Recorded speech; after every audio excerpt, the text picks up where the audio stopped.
महत्वपूर्ण लेटेस्ट खबरों को सिर्फ 10 मिनट में 50 बड़ी खबरों को। लेकिन दोस्तों, वीडियो को आगे बढ़ने से पहले अगर आप लोगों ने हमारे चैनल को अब तक सब्सक्राइब नहीं किया तो सब्सक्राइब करके नीचे का बेल आइकन को जरूर प्रेस कीजिए।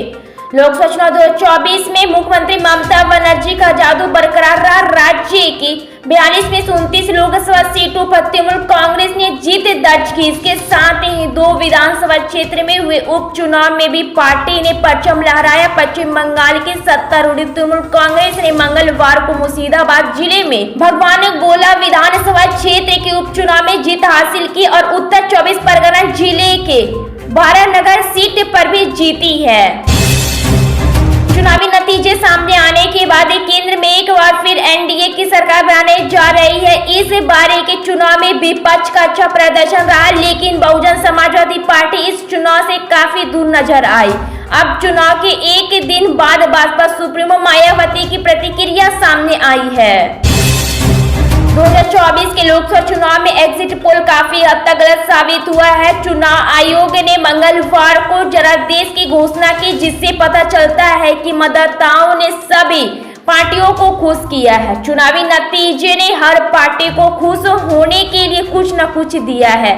भाजपा नेताओं ने चुनाव परिणामों को संतोष व्यक्त करते हुए इसे पीएम मोदी के लगातार तीसरे कार्यकाल के लिए लोगों का जनादेश बताया। दूसरी ओर कांग्रेस और उनके सहयोगी दल शाम को चुनाव नतीजे आने पर खुशी से झूमते नजर आए। कांग्रेस अध्यक्ष मल्लिकार्जुन खड़गे ने कहा, यह जनता की जीत है, यह लोकतंत्र की जीत है। अमेठी से कांग्रेस पार्टी के नवनिर्वाचित सांसद किशोरी लाल शर्मा, कांग्रेस संसदीय दल की अध्यक्ष सोनिया गांधी, महासचिव प्रियंका गांधी वाड्रा और सांसद राहुल गांधी से मुलाकात के दौरान अपना जीत का प्रमाण पत्र दिखाते हुए राष्ट्रपति भवन के मुताबिक प्रधानमंत्री नरेंद्र मोदी के राष्ट्रपति भवन में राष्ट्रपति द्रौपदी मुर्मू से मुलाकात की। प्रधानमंत्री ने केंद्रीय मंत्री परिषद के साथ अपना इस्तीफा सौंप दिया। राष्ट्रपति ने इस्तीफा स्वीकार कर लिए हैं और प्रधानमंत्री तथा केंद्रीय मंत्री परिषद से नई सरकार बनाने तक पद पर बने रहने का अनुरोध किया। लोकसभा चुनाव के फाइनल नतीजे सामने आ चुके हैं। एनडीए को 292 सीटें मिली है, जबकि इंडिया गठबंधन के हिस्से में 234 सीटें आई हैं। वहीं अन्य के खाते में 17 सीटें गई हैं। वहीं अगर बीजेपी और कांग्रेस की बात करें तो सत्ताधारी दल भारतीय जनता पार्टी को 240 और कांग्रेस को 99 सीटें मिली है। बहुजन समाजवादी पार्टी भाजपा अध्यक्ष मायावती ने लोकसभा चुनाव में अपने दल के खराब प्रदर्शन की समीक्षा का इरादा जाहिर किया और कहा कि विभिन्न चुनावों में उचित प्रतिनिधित्व देने के बावजूद मुस्लिम समाज भाजपा को ठीक से नहीं समझ पा रहा है, लिहाजा पार्टी भविष्य में होने वाले चुनावों में बहुत सोच समझ कर ही मुसलमानों को मौका देगी। बिहार में विधानसभा चुनाव में राजद गठबंधन ने 30 सीटों पर जीत हासिल की है, जबकि ईडी गठबंधन को 9 सीटें मिली है। एक सीट पर निर्दलीय उम्मीदवार ने जीत दर्ज की है। पीएम मोदी और नीतीश कुमार की जोड़ी के सामने तेजस्वी यादव की सियासी चाल काम नहीं आई। नीतीश कुमार ने जीत के बाद कहा कि देश में एक बार फिर से जनता की सरकार आ रही है। लोकसभा चुनाव 2024 में भाजपा और सपा के बीच कड़ा मुकाबला देखने को मिल रहा है। सपा ने सबसे ज्यादा 37 सीटें जीती है, जबकि भाजपा को 80 सीटें मिलने का दावा किया जा रहा है। कांग्रेस ने भी कुछ सीटों पर जीत दर्ज की है। चुनाव नतीजों से पहले एग्जिट पोल जारी किए गए हैं, लेकिन सपा प्रमुख अखिलेश यादव ने इस पर सवाल उठाए हैं। लोकसभा चुनाव के नतीजों के बाद अंतर्राष्ट्रीय मीडिया ने नरेंद्र मोदी की कमजोरी को उजागर किया है। बीजेपी ने 240 सीटें जीती है, जो कि 272 के बहुमत के आंकड़े से काफी कम है। इंडिया ब्लॉक ने 234 सीटें जीती है। इस बार पीएम मोदी की वो छवि नहीं रही जो पहले थी। वाराणसी सीट से उनकी जीत इस बार सिर्फ 1.5 लाख से हुई है। अब मोदी को छोटे गठबंधन दलों से भी बात करना होगा।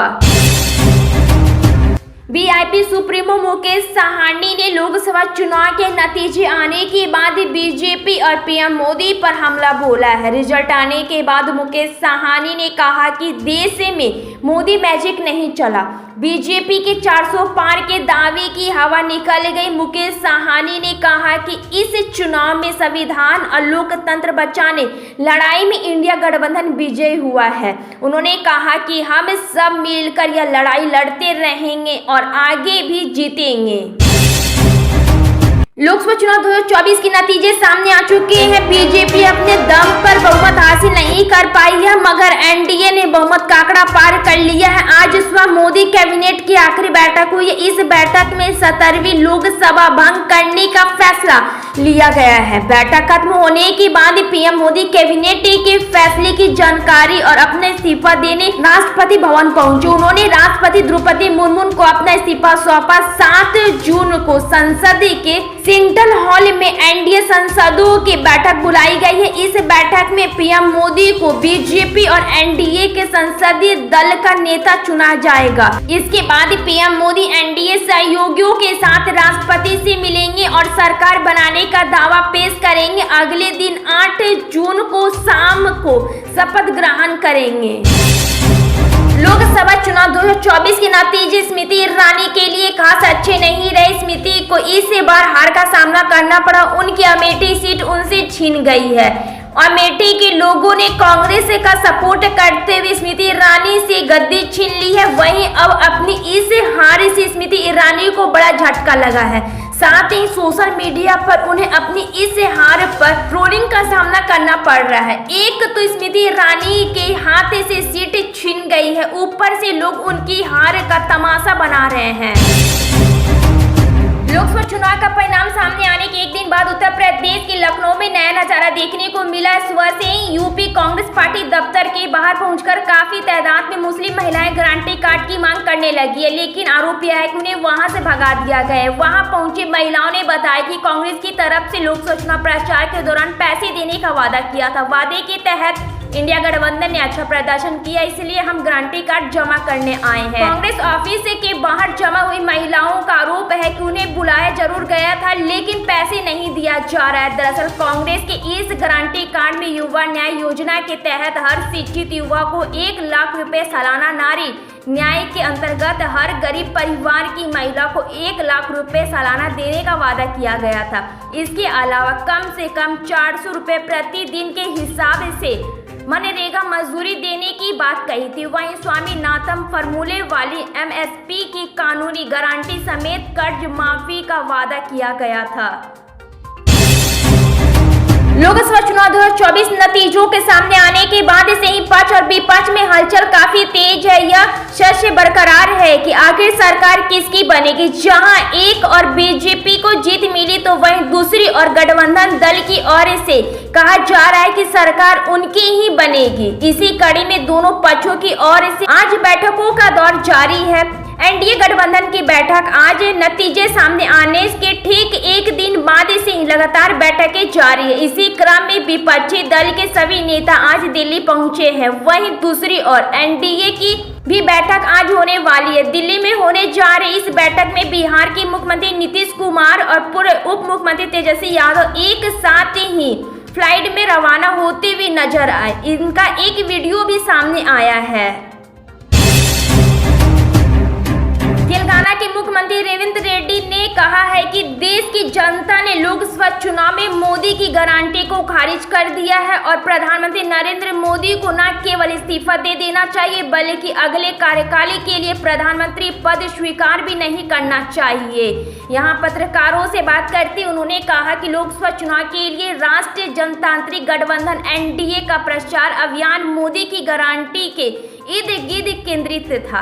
उन्होंने कहा कि भाजपा की लोकसभा सीटों की संख्या 2019 में 303 थी, जो कि घटकर अब 240 हो गई है। रेड्डी तेलंगाना में कांग्रेस के अध्यक्ष भी है।